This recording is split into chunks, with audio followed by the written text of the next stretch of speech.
ন্যায্য অধিকারের প্রশ্নে আমরা যারা মজলুম রয়েছি, ইসির মতন যারা জালেম রয়েছে, ইসির পিছনে যারা জালেমের ভূমিকা পালন করছে, তাদেরকে আপনারা প্রতিহত করুন।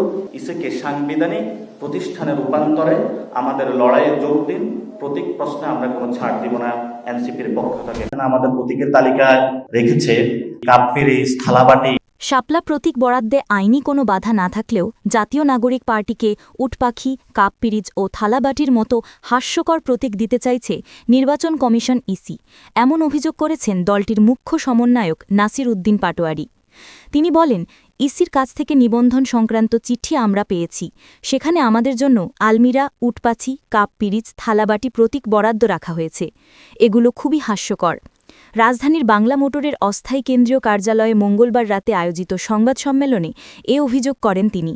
নাসির উদ্দিন আরও বলেন, আমরা আগেই জানিয়েছি এনসিপির শাপলা প্রতীক পেতে কোনো আইনি বাধা নেই। ইসিরও অন্য কোনো চাপ অনুভব করার কথা নয়।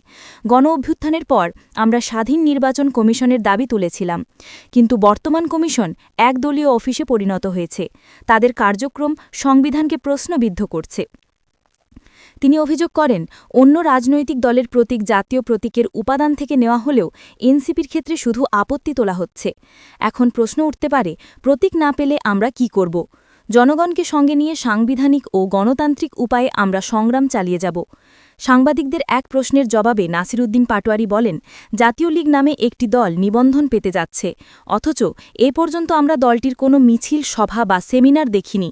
এসব কারণে ইসির প্রতি আমাদের সন্দেহ আরও ঘনীভূত হয়েছে।